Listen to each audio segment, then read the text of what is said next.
आज हम इस वीडियो के माध्यम से शब्द गुरु के अर्थ एवं आशय पर अपनी बात रखेंगे। गुरु शब्द अत्यंत बृहद अर्थ वाला शब्द है। संकुचित रूप में गुरु का अर्थ मानव रूपी गुरु से होता है। इसमें प्रथम गुरु माता एवं पिता होते हैं और इसके बाद गुरु वे लोग होते हैं जो शिक्षा दीक्षा किसी तरह की देते हैं। बृहद अर्थ गुरु के जानने के लिए गुरु के कार्य को जानना एवं समझना आवश्यक होता है। गुरु का कार्य शिक्षा देना, ज्ञान देना। गुरु उन्हीं चीज़ों का ज्ञान देता है जिनका ज्ञान उसे होता है। मानव रूपी गुरु केवल जानी हुई बातों का ही ज्ञान कराने की क्षमता रखता है। इस दृष्टि से हम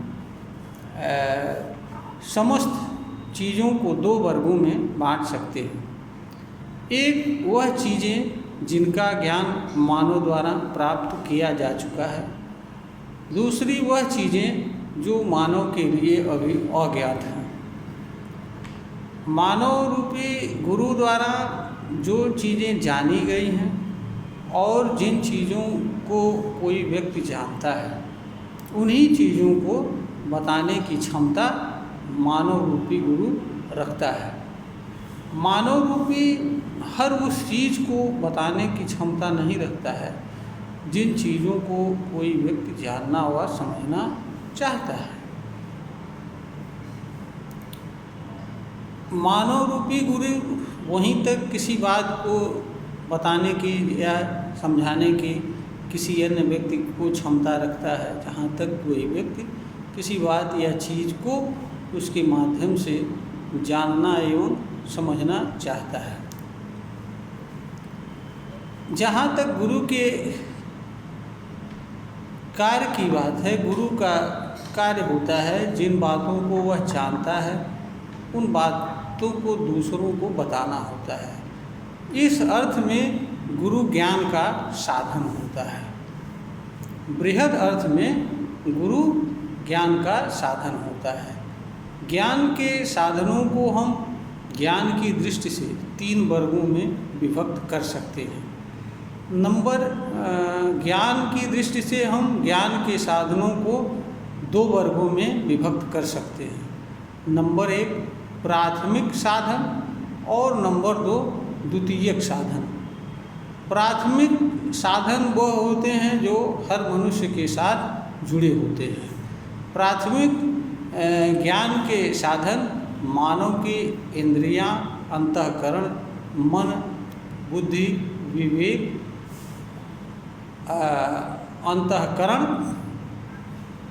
तर्क, समझ आदि चीज़ें होती हैं। मानव इनके माध्यम से ही किसी चीज़ का ज्ञान प्राप्त करता है। इन्हीं चीज़ों के माध्यम से मानव अन्य मनुष्य के माध्यम से अर्थात गुरु के माध्यम से भी ज्ञान प्राप्त करता है।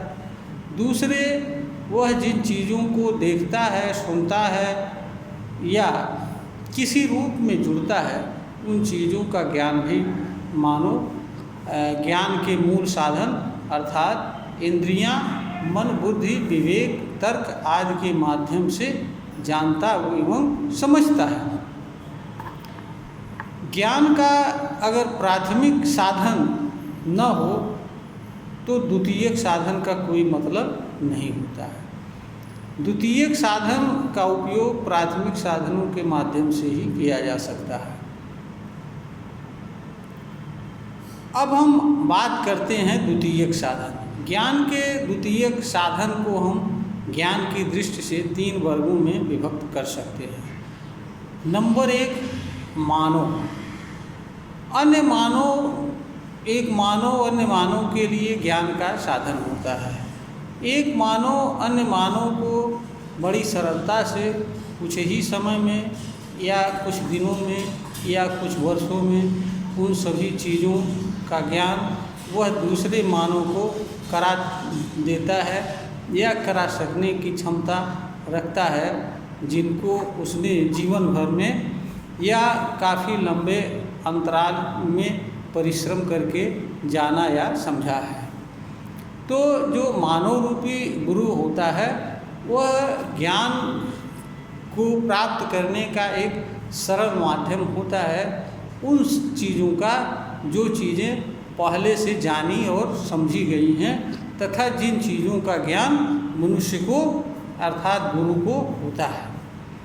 गुरु उन चीज़ों का ज्ञान नहीं प्राप्त करा पाता है जिन चीज़ों को वह नहीं जानता है। यहाँ पर ध्यान देने योग्य बात यह भी है कि कोई भी मनुष्य रूपी गुरु ऐसा नहीं होता है जो सभी चीज़ों को जानता है। इसलिए गुरु के माध्यम से कोई मानव हर चीज़ को नहीं जान व समझ सकता है। द्वितीयक साधन होते हैं पुस्तकें, लेख एवं रचनाएं। जो भी हमारे सामने पुस्तकें हैं, लेख हैं, रचनाएं हैं, वह सभी चीज़ें मनुष्य के लिए ज्ञान के साधन हैं, वह भी गुरु हैं। उनके माध्यम से मनुष्य जानता एवं सीखता है। इसीलिए सिख धर्म में उनके धर्म के ग्रंथ को गुरु की संज्ञा दी गई है, उन्हें गुरु ग्रंथ साहब कहा जाता है। तो पुस्तकें, रचनाएं, लेख आज भी मानव के ज्ञान का साधन होती हैं। व्यवहार जगत में जो चीज़ें प्रचलित होती हैं या कही गई होती हैं या सुनी गई होती हैं और जो किसी कारण से मानव के संपर्क में आती हैं, वह चीज़ें भी मानव के लिए ज्ञान के साधन अर्थात गुरु होती हैं। तीसरा जो है वह समस्त चीज़ें जिनको मनुष्य को जानना एवं समझना होता है। यहाँ पर ध्यान देने योग्य बात यह है कि ज्ञान का अपना कोई स्वतंत्र अस्तित्व नहीं होता है। ज्ञान उन चीज़ों से जुड़ा होता है जिनको मनुष्य को जानना होता है। यानी ज्ञान हर उस चीज़ से जुड़ा होता है जिस चीज़ का कोई अस्तित्व होता है और जिन चीज़ों को मानव को जानना एवं समझना होता है। ज्ञान सीधे रूप से कोई मनुष्य नहीं प्राप्त कर सकता है।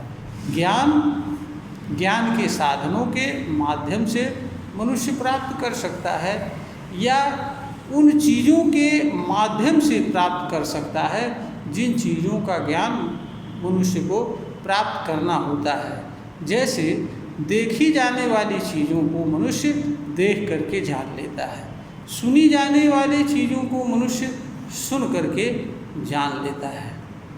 तो इस रूप में मनुष्य भी ज्ञान का साधन है, ज्ञान का प्राप्त करने वाला है और मनुष्य से जुड़ा ज्ञान भी मनुष्य से ही जुड़ा रहता है।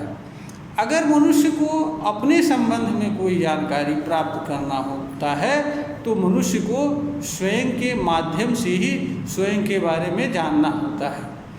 मनुष्य को मनुष्य के संबंध में कोई दूसरा मनुष्य नहीं बता सकता है, ज़्यादा से ज़्यादा मार्गदर्शन कर सकता है।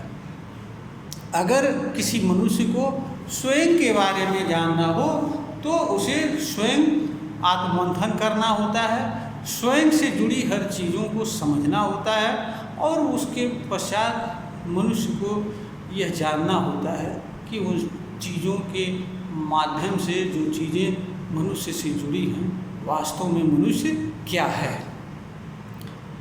तो मनुष्य भी एक रूप में ज्ञान का प्राप्त करने वाला होता है, एक रूप में ज्ञान का साधन अर्थात गुरु भी होता है और तीसरे रूप में मनुष्य से जुड़ा हुआ ज्ञान भी मनुष्य से जुड़ा होता है। यानी मनुष्य स्वयं का ज्ञान स्वयं ही प्राप्त करने की क्षमता रखता है। यह ज्ञान कोई अन्य मानव से प्राप्त कराने की क्षमता नहीं रखता है। इसके अलावा अनंत एवं प्रकृति तथा इनमें विद्यमान वो सभी चीज़ें जिनको मनुष्य को जानना व समझना होता है तथा जिनके माध्यम से मनुष्य ज्ञान प्राप्त करता है, वह सभी चीज़ें मनुष्य के लिए ज्ञान के साधन अर्थात गुरु ही होते हैं। तो बृहद अर्थ में गुरु का तात्पर्य उन सभी चीज़ों से होता है जिनके माध्यम से मानव कुछ जानता है, सीखता है, जानने का प्रयास करता है, जान लेता है, वह सभी चीज़ें मानव के लिए गुरु होती हैं। तो गुरु का अर्थ यह नहीं होता है कि गुरु केवल मानव रूपी गुरु ही होता है। गुरु का बृहद अर्थ मानव के साथ साथ वह सभी चीज़ें मानव के लिए गुरु होती हैं जिनके माध्यम से मनुष्य कुछ जानता है, समझता है, सीखता है, वह सभी चीज़ें मनुष्य के लिए गुरु ही होती हैं। यह वीडियो ज्ञानवर्धन हेतु तैयार की गई है। अगर श्रोता को पसंद आए लाइक करें, शेयर करें, सब्सक्राइब करें।